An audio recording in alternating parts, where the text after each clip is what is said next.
Red alert on the Atlantic.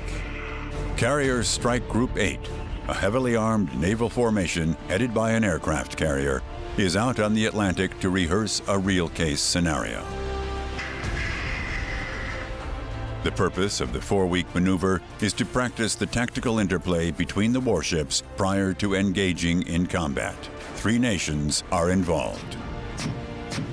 Any mission, anytime, anywhere, we're ready to go. The centerpiece of the group is its flagship, the carrier Harry S. Truman, a 1,093 feet long floating small town with a military airport. With 5,600 personnel on board, the Truman can accommodate 49 jet fighters.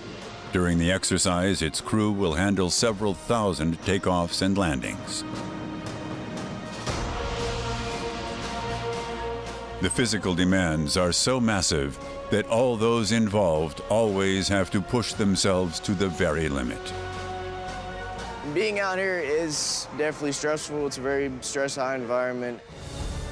A further 1,400 naval personnel are serving on the group's destroyers and frigates.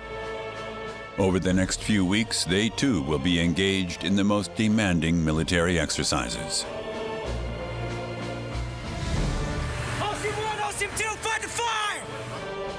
Fire on board has to be combated swiftly and effectively.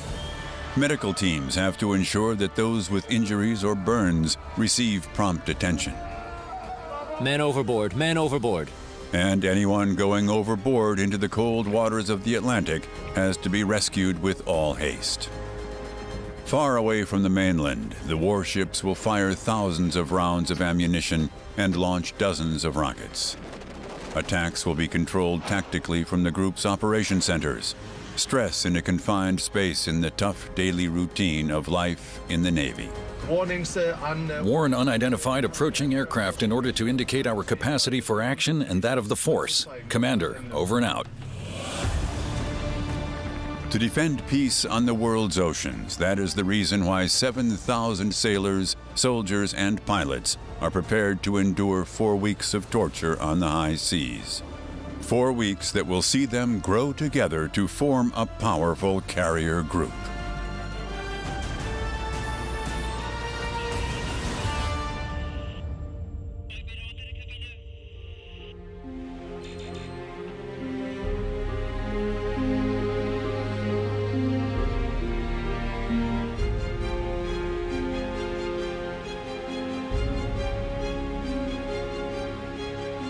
The warships of the Carrier Strike Group 8 in the Atlantic.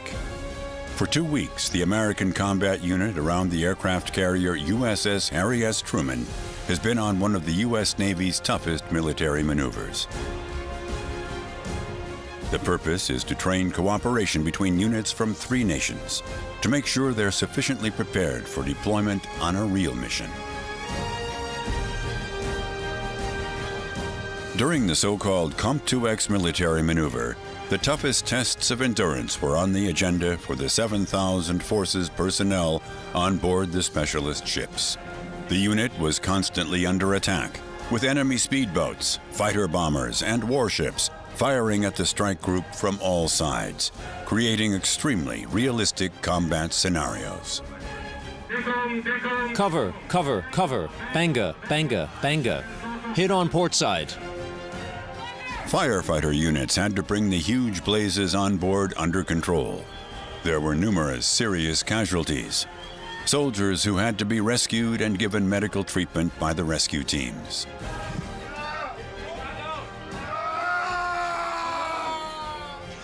please help me. In the midst of the COMP-2X war exercise on the high seas, the Carrier Strike Group 8's 6 warships and attack submarine have taken up their tactical formation. Their objective is to protect the unit's flagship, the USS Harry S. Truman, from enemy attacks. The American Nimitz-class aircraft carrier is the focus of every operation. This floating military airbase accommodates 49 combat aircraft equipped with rockets, bombs, and onboard MGs. 2 high-tech destroyers, the Arleigh Burke and the Jason Dunham, protect the carrier's flanks with their state-of-the-art electronic weapons systems.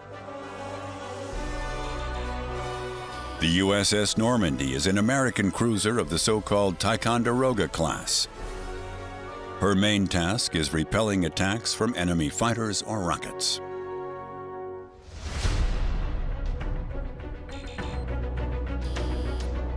The unit's air reconnaissance is the responsibility of their newcomer, a German high-tech frigate, the Hessen.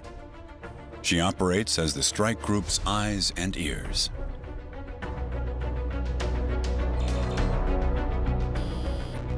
Due to its small size, the Norwegian frigate Roald Amundsen is also nicknamed the Yacht.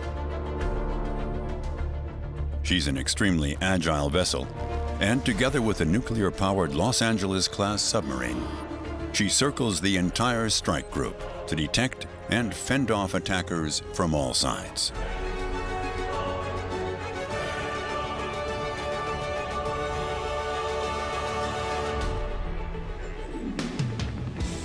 The strike group's 7 combat vessels haven't seen any land at all for 14 days. Their fuel and food supplies are almost exhausted, and for the first time since COMPTUEX began, they are now cruising in coastal waters again. So now's the right time to refuel. However, during a mission, it's dangerous for units to approach foreign ports or bases. Supplies are therefore replenished at sea. For RAS, replenishment at sea, a supply ship heads towards the strike group. These floating supermarkets have tons of provisions, fuel, and ammunition on board. This enables them to replenish the supplies of entire naval combat forces in the ocean. Such RAS maneuvers extend the unit's operating times significantly. In order to get the new supplies, each ship has to maneuver up close alongside the supply ship. A wire cable is then used to send a thick fuel hose onto the neighboring deck.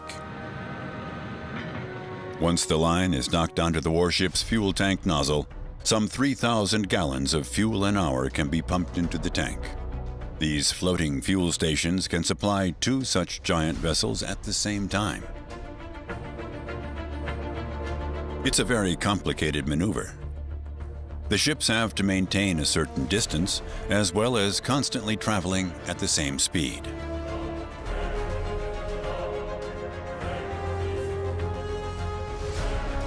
Once refueling is completed, the Marines uncouple the fuel hose. This is always a great relief to the warship's crew. They can now continue their mission with a full tank of fuel.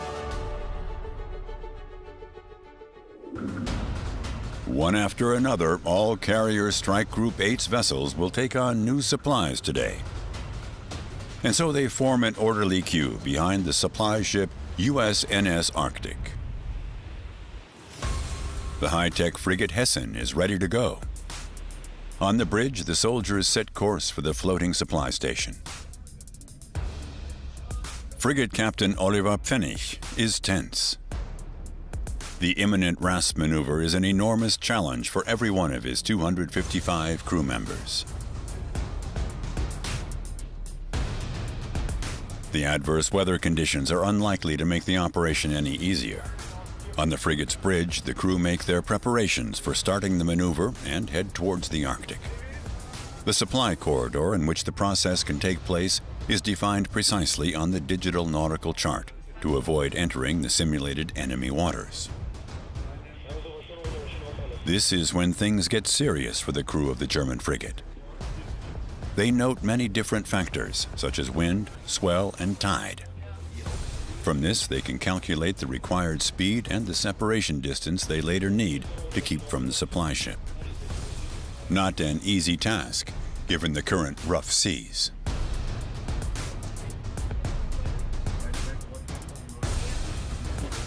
The frigate's monitors show the USNS Arctic getting closer. Time for the deck crew to open the railing. To prevent the ship's rolling and pitching movements taking anyone overboard, only these 3 soldiers, secured with special lanyards, are allowed into the danger area around the railing. Officer of the deck Sven Loos gives the crew their instructions for the maneuver's procedure. The type of maneuver is RAS supply, taking on fuel 110,000 gallons to full. Take off all watches, chains, rings, trouser legs in your boots. Only work on lines and cables with gloves. Everyone got their gloves? If there are no questions, then man your stations. The entire crew of the Hessen are now fully focused. Everything has to work together perfectly for the RAS to be successful. Captain Pfennig and his officers leave the bridge. Their experience is now needed on deck. From starboard aft, the frigate approaches to within 160 feet of the supply ship, dangerously close for ships of this magnitude. The USNS Arctic is equipped with 5 RAS utility poles, with an 8-inch fuel hose attached to each one. She can store 4.5 million US gallons and can transport 3,000 tons of food supplies and ammunition. The USNS Arctic can replenish 2 ships at a time. She's refueling an Arleigh Burke-class destroyer, while the Hessen is making her approach. To make the connection to the supply ship, a converted machine gun is used to shoot a shot line, a so-called bolo, onto the deck of the Arctic. Don't hold your gun too high, right? And make sure it doesn't pull itself up after shooting it. A weight is attached to the barrel of the machine gun to keep the line's trajectory low. Bolo, watch out, fire! Watch out, firing bolo! Not so high. Very good. Spot on. Now the soldiers pull the line back to the ship. It's tied to a special rope, which in turn is attached to a huge steel cable. The aim is to set up a zip line between the frigate and the Arctic. To do so, the steel cable is attached to the supply ship's RAS utility pole.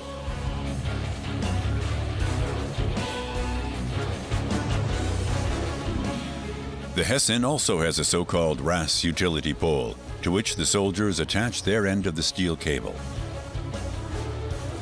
This multifunctional mast enables fuel, food supplies, and even personnel to be brought on board.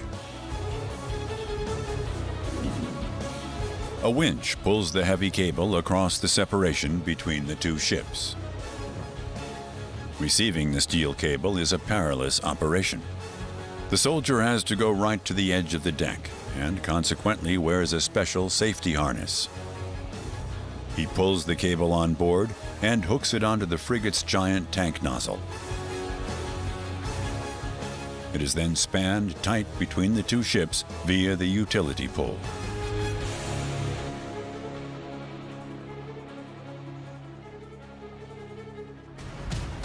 The gigantic fuel hose is attached onto the RAS mast opposite.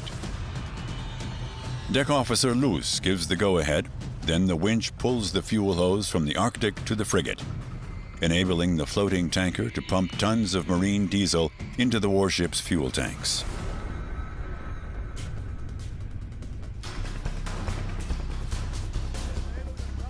The hose coupling slides along the steel cable into the Hessen's tank nozzle, where it locks into place. Secured. Reporting, the hose is attached and latched on. The Hessen is ready for refueling. Yeah, start of pumping acknowledged. Around 120,000 gallons of marine diesel will flow through the fuel hose from the Arctic into the tanks of the German frigate in the next 40 minutes. As any impurities in this mix of diesel and heavy oil can lead to explosions, the quality of the diesel oil is constantly monitored.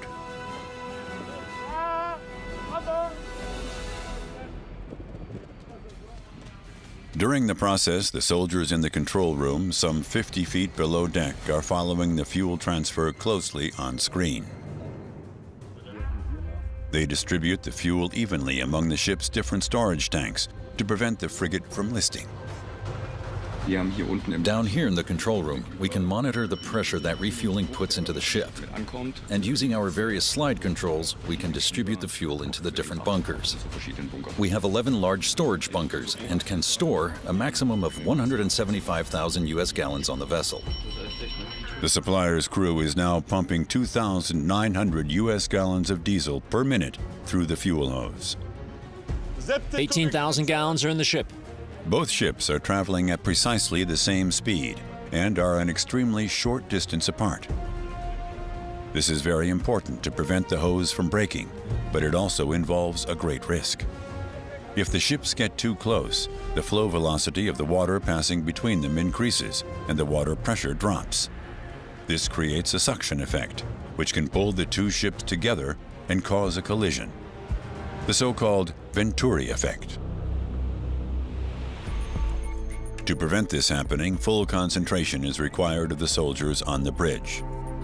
They constantly have to adjust their course and speed to that of the Arctic. Both propeller shafts confirm a head 5.0. The fuel tanks are now completely replenished, and the frigate is disconnected from the supplier. Reporting all lines from board. All connections to the Arctic have now been broken off. The soldiers close the railing and dismantle the gigantic nozzle from the RAS utility pole. With a full tank, the frigate is operational for 9 days, depending on its traveling speed.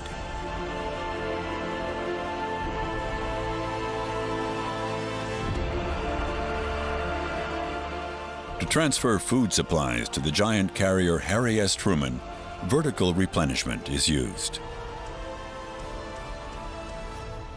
This involves transporting supplies from deck to deck by helicopter.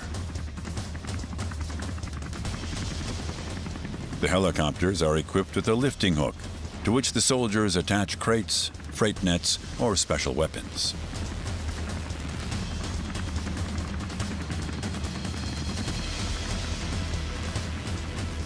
On arriving at the Truman's flight deck, the pilot lowers the pallets onto the runway. The hook is then released, and the helicopter immediately sets off to pick up further supplies. The airspace around the Ocean Giant is now full of helicopters. For an operation of this magnitude, keeping track of the logistics is a highly demanding task, requiring maximum concentration levels from every single crew member.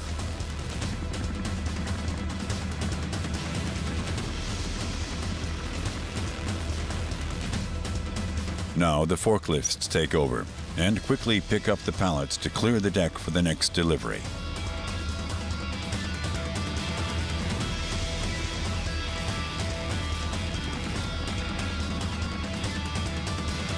The men load the pallets onto the carrier's huge hangar elevator. These so-called deck edge elevators are 3,880 square feet, roughly the size of a basketball court, and are normally used to carry several tons of fighter jet below deck. It takes only around 7 seconds for the pallets to reach the huge belly of the aircraft carrier. 20,000 meals a day are served to the 5,600-strong crew of the Truman. Keeping this floating town alive is a logistics masterpiece.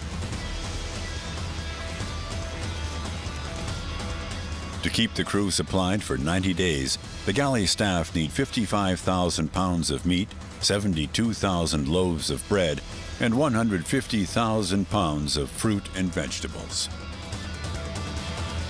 The soldiers carry tons of post, food, and hygiene items through the giant ship's belly into the Truman storage facilities. A back-breaking job.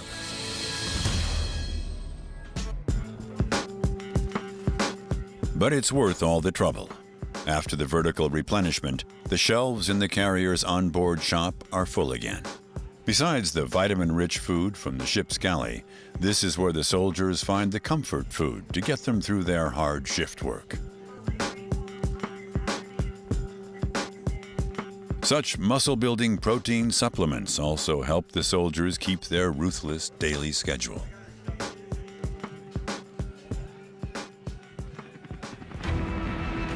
The USS Truman is now operational for another 13 weeks. On board the Hessen II, food supplies are low. Together with the Norwegian warship Roald Amundsen, the Hessen now sets course for another supply ship. They are now preparing for the so-called pallet ras, a complicated maneuver in which tons of food supplies are transferred in crates from deck to deck using a high-line harness. Both frigates are now moving parallel to the supply ship. All three are traveling at exactly the same speed through a corridor specially defined by the Strike Group Command. Only in this so-called RAS box can the replenishment be carried out. If the ships are in danger of leaving this corridor, the maneuver must be aborted immediately.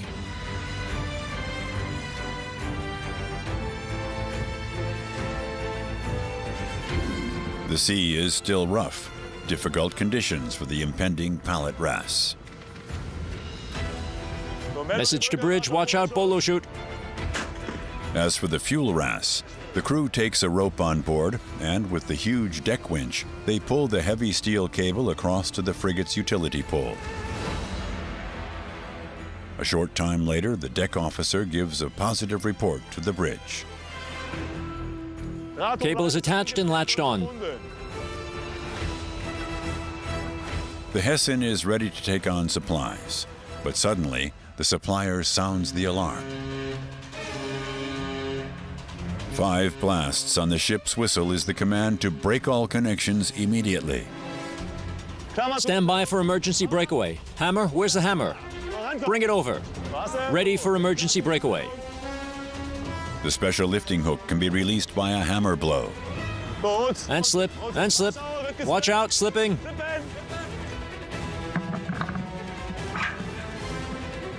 Come on, ease it out, ease it out.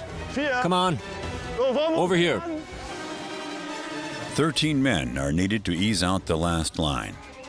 No one knows the reason for the emergency breakaway, but they all know it has to happen quickly, because if the worst comes to the worst, people's lives are at stake. But in all the haste, something goes wrong. The line gets caught in the pulley wheel. Right, cut it. Watch out. Cutting the line is the last resort. Reporting all lines cast off. Safety railing closed. Fall in. From hearing the first alarm signal to cutting the final line, the crew took 5 minutes to carry out the emergency breakaway. On the deck of the Hessen, the relief on the men's faces is plain to see.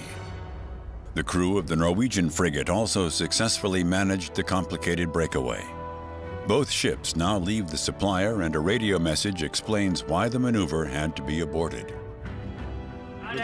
The reason for the emergency breakaway was the position of the ship. We were at risk of entering territorial waters where we are not allowed to replenish. That's why a U.S. destroyer gave us the command to abort.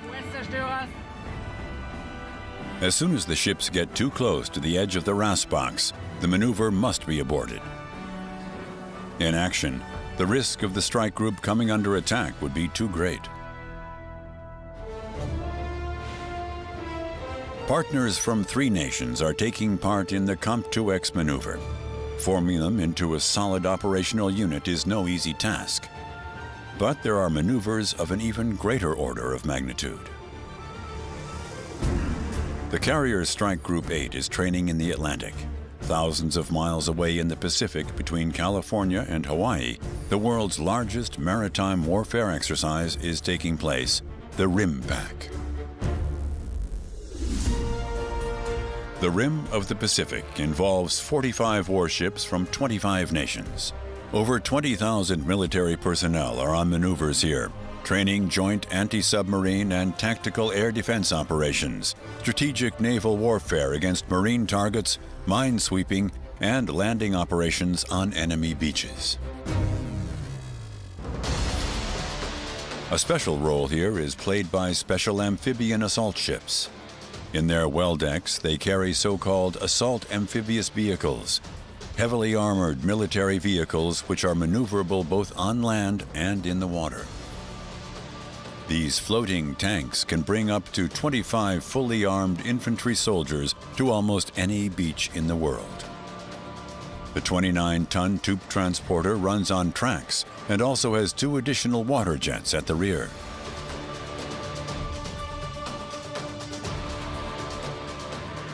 The attempt to design amphibious tanks had already been undertaken in the First World War. They were also deployed during the Allies' D-Day landings in Normandy in 1944. The amphibian Amtraks, as they're called for short, are now heading to the Hawaiian coast to put hundreds of battle-ready troops ashore. To do so, they're steaming across the Pacific Ocean at a speed of 7 knots. Effortlessly, the 400-horsepower amphibians propel themselves out of the water and drive across the Hawaiian beach. From now on, every second counts, as their landing has apparently gone unnoticed by the enemy.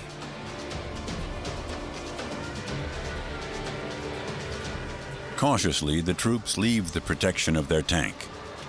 They secure the beach and head silently inland.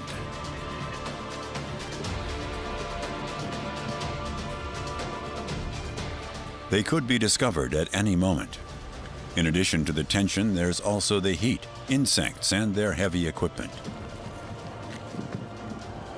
Keeping their formation, the infantrymen move further into the dense jungle until they reach the hostile colony.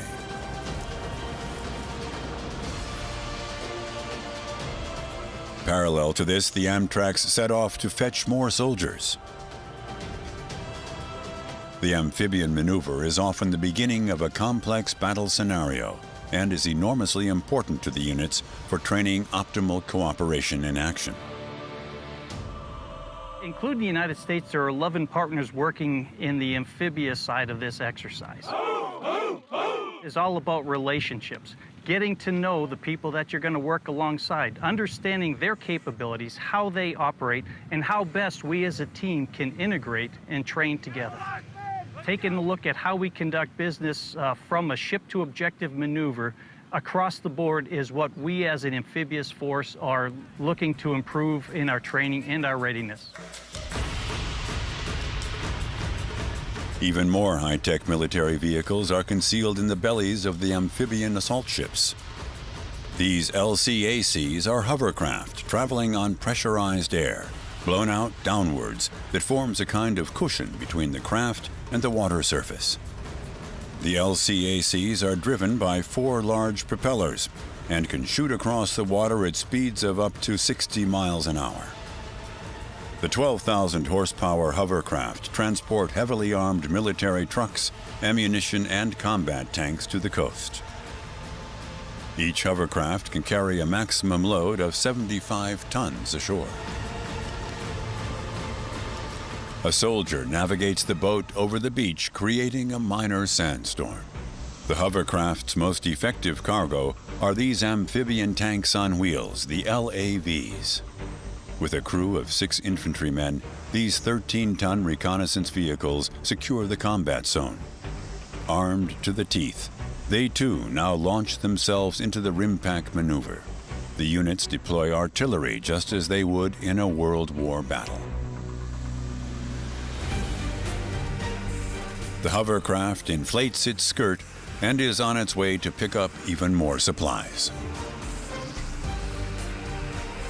The advantage of these 12,000 horsepower vehicles is that they are extremely fast and can put troops ashore without them having to wade through the water. They can access 80% of all coasts worldwide, which makes them versatile enough to cope with any mission. We increase our capability to address any crisis that may appear on the horizon, do it in an expeditious manner that already has a stage set with a common language and a common environment in which we can operate. The action begins. The soldiers attack. The battle simulation is so realistic that the recorded footage looks like it's come from a genuine war zone. Thousands of shots are fired, and the soldiers deploy everything at their disposal. Machine guns and grenade launchers blast their way through to the enemy trenches. The first opponents are eliminated decisively, and the troops advance further and further towards the enemy colony.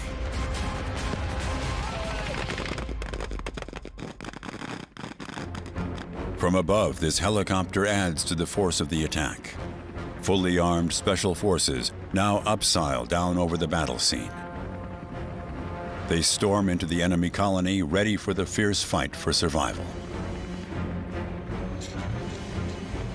Yep, use the wall as cover. Caleros, we're coming past you.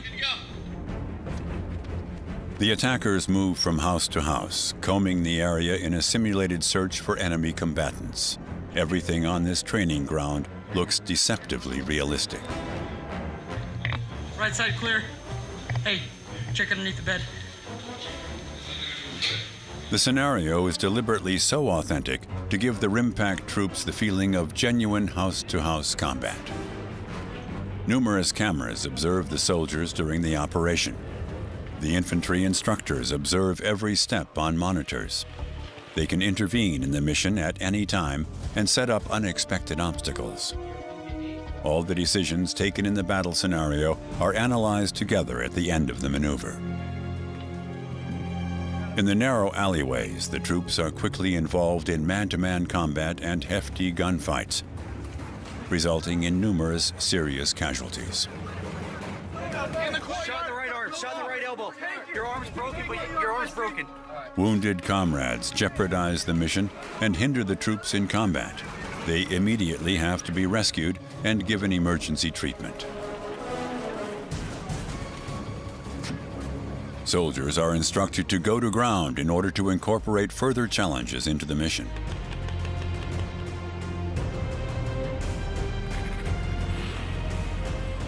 This intensive combat training pushes the units to their limits. On a mission, every action is a matter of life or death. But every wrong decision helps the Allied combat forces improve and optimize their control of the battle situation. We can see results from RIMPAC almost instantly. When our forces go back to their nations, those tactics, techniques, and procedures that were discussed, identified, can be shared with their fellow nations to decide how they want to improve their procedures, or how we, as a U.S. force, want to improve our procedures. The 25,000 Marines participating in the 4-week Rim of the Pacific maneuver are constantly being pushed to their physical and mental limits. A Sikorsky transport helicopter is carrying a unit of Navy SEALs who are then dropped over a bay. Those jumping into the water here are elite commandos. These Marines perform the toughest special duties and covert operations, such as freeing hostages or capturing terrorists. To reach the coast as inconspicuously as possible, the commandos swim through the sea while carrying their heavy equipment. The swimmers gather together to turn over their dinghies and load their equipment onto them.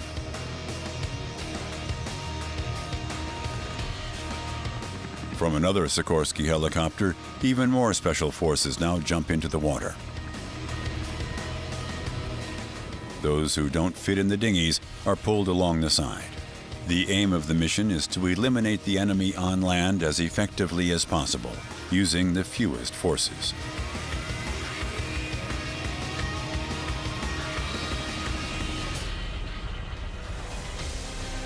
The naval warfare ships are equipped with the very latest in modern technology. They have highly effective digital weapon systems, sensitive radar, and complex onboard electronics. But even their predecessors fulfill a very important purpose.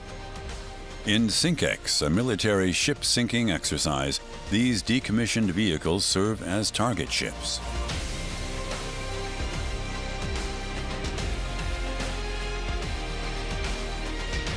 In the ship-sinking exercise, the RIMPAC participants test their onboard weapons and their complex detection electronics. To do so, the men on board this Canadian Halifax-class frigate man their posts in the Operation Control Center and set their sights on a decommissioned frigate. The officers align the radar-controlled rocket launcher and fire it at the veteran warship. The rockets, weighing some 300 pounds, hit the deck of the target ship at supersonic speed and sink it into the ocean. Sinking old ships has been taking place in various countries for over 100 years. Besides weapons testing, it also provides the opportunity to dispose of the decommissioned steel giants at the bottom of the sea. Before sinking, however, the ships are stripped of everything that could be harmful to the environment. This relentless ship-sinking training is only carried out in areas which are over 50 miles from shore, with a minimum water depth of 6,000 feet.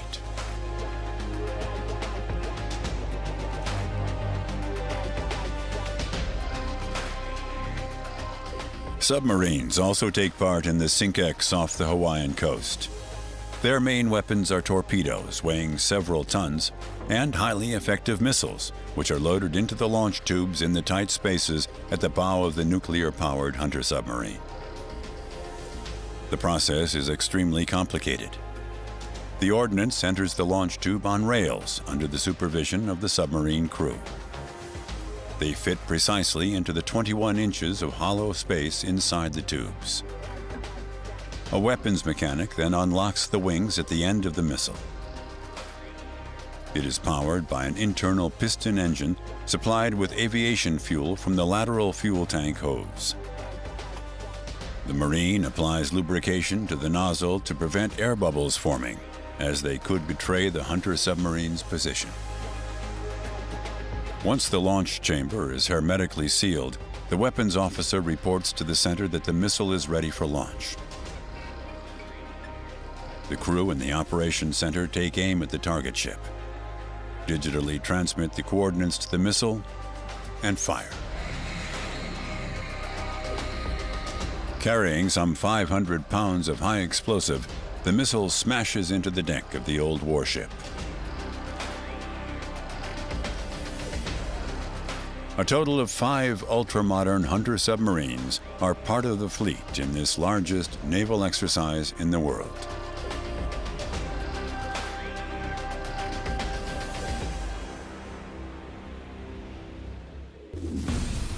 While the RIMPAC has 45 warships training international cooperation in the Pacific, the Carrier Strike Group 8 is continuing preparations for action in the CUMP-2X in the Atlantic.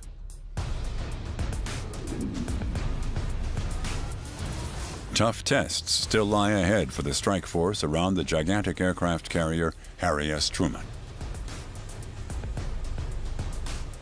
We last saw the German frigate Hessen taking course for a RAS box to undertake a complicated maneuver to replenish her food supplies. Together with the Norwegian frigate KNM Roald Amundsen, she was steaming towards an American supply ship. But after the ship-to-ship connection had been made, the supply ship sounded the alarm and the maneuver had to be aborted. Stand by for emergency breakaway. Watch out. Let it slip. Slipping. In the shortest possible time, the frigate crew had to cut all connections to the supply ship and release all the heavy steel cables. In the hectic rush, the end of a rope was caught in the last pulley wheel and had to be cut off with a knife. Report all lines have been cast off. The first officer was given the reason for the termination by radio. During the replenishment maneuver, the frigate came close to the end of the RAS box, and the risk of entering into enemy waters was too great. As darkness approaches in the Atlantic, the maneuver still has to be repeated. Deck Officer Luce hands out snap lights, which the crew members attach to their uniforms. The shot line weight on the converted machine gun is illuminated to make it more visible. To make sure no one gets lost in the dark, the men are counted. We need one more snap light. We're now going into a night RAS. That means sunset is at 1800 hours. One hand for yourself, one hand for the ship. Always watch what the man in front is doing. It'll get dark now relatively quickly. We'll switch on the top lights as well. Everyone has their own snap light. Don't throw them into the sea. Why not? Because someone could think there's a man in the water and set off the man overboard alarm. These differently colored signal lights are to enable communication with the supply ship. The onset of darkness means the frigate must get even closer to her floating supermarket. The shotline gunman enters the danger zone around the open railing and fires.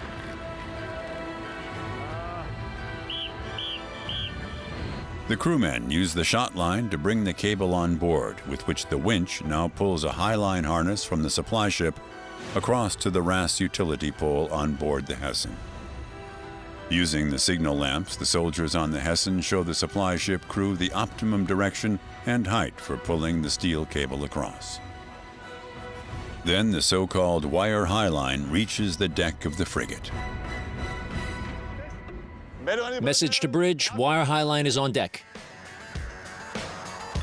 With the huge special hook, the Hessen crew couples the high line to their RAS utility mast to firmly connect the two ships. Replenishment at sea is a complicated maneuver and requires a lot of experience. All processes have to run together perfectly. Next, the crews set up a zip line across the separation between the two ships. To do so, the crew guides a gigantic pulley, the so-called white block, to their utility mast.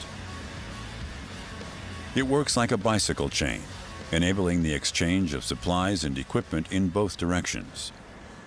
The white block is on deck. Deck Officer Luce navigates the first pallet on board. It catches the side of the ship, and the boxes almost end up in the sea. Watch out, yes, watch out, watch out, watch out. Bit more, more. Good, all's well that ends well. Secured. An illuminated trolley, also known as a crab, transfers the pallets to the deck of the frigate. They are then carefully lowered by the RAS utility pole. The cartons now all have to be taken below deck quickly to make way for more food supplies. To remain at sea for another 21 days, the 255 crew on board the Hessen need 11,000 bottles of water, about 1.2 tons of meat and fish, and some 4,000 pounds of fruit and vegetables. Each box is laboriously carried below deck manually by the soldiers. Meanwhile, the next pallet is already being hoisted up on the supplier's RAS pole. Watch out, second pallet underway. Pallet after pallet is transferred by zip line from deck to deck. Darkness and the rough sea don't make the maneuver any easier. All members of the Hessen's crew are deployed to take supplies on board. They have to carry every crate 460 feet over 3 decks into the special ship's storerooms. Fresh fruit is of great importance for the soldiers, as it contains a lot of vitamin C, and thus the required levels of ascorbic acid necessary for the protection of body cells. For many years, perishable foods were not part of the diet plan at sea. This led to sailors often contracting scurvy, a vitamin C deficiency that can have fatal consequences.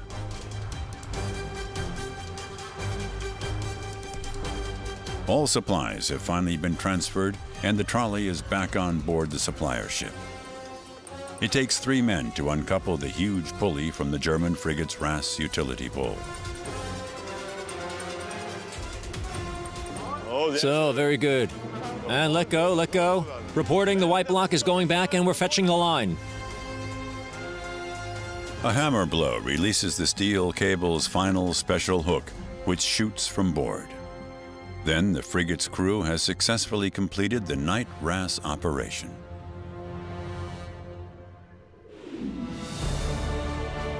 For the powerful strike force around the aircraft carrier Harry S. Truman, the final day of maneuvers is about to begin. Submarines are one of the greatest dangers for the carrier strike Group 8. In the depths of the ocean, they're difficult to detect, and their highly explosive torpedoes, with ranges of up to 30 miles, can easily sink these steel giants in seconds.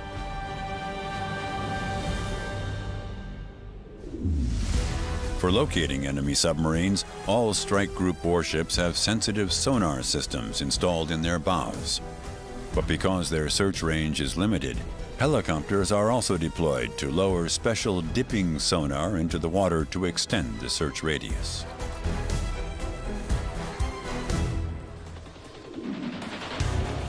This Sea Lynx helicopter has a crew of 2 pilots and an onboard engineer. From the deck of a carrier strike group warship, they now take off to fly out over the open sea. The Sea Lynx is equipped with a complex dipping sonar device that hangs from the underside of the helicopter, attached to a huge winch. The so-called dipping sonar is submerged into the sea on a 1,400-foot cable and searches for activity in the ocean within a radius of around 22 miles.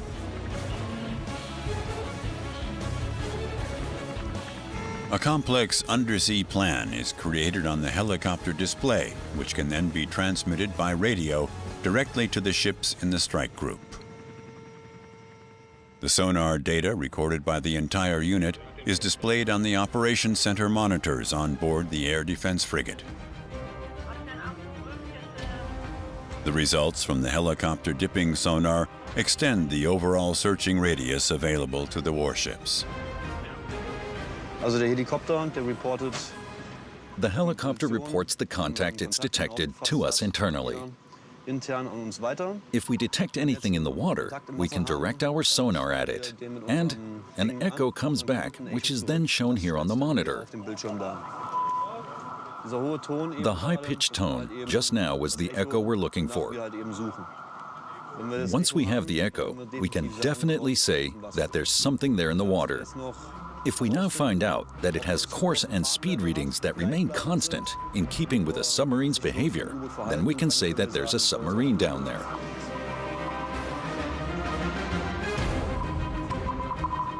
The high-technology dipping sonar enables the units to organize an early reaction to any potential attack on the strike group. Precisely what this scenario would then look like remains confidential. 7,000 soldiers on 6 gigantic warships and 1 ultra-modern hunter submarine. For 4 weeks, special units from 3 nations have demonstrated in one of the U.S. Navy's toughest military maneuvers that together they are capable of mastering the most difficult combat situations and withstanding superhuman tests of their endurance. Day and night, the 49 fighter jets took off from the huge carrier Harry S. Truman to undertake complicated air defense maneuvers in the fastest possible time. Arresting these 32-ton Super Hornets on the narrow landing strip meant strenuous, back-breaking work for the crew on the deck of this floating airbase.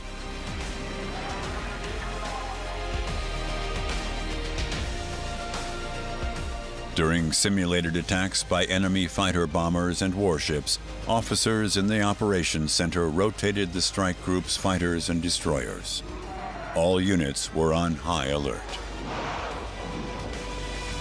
In complex combat scenarios, the soldiers trained the use of sensitive positioning systems and highly effective digital weapons technology. Interoperability between the international partner units now works perfectly. We're able to go on deployment whenever directed by the President. The punishing COMPTOX maneuver has bonded the warships of the Carrier Strike Group 8 together into one powerful unit, ready and able to keep the peace on the world's oceans. Any mission, anytime, anywhere, we're ready to go.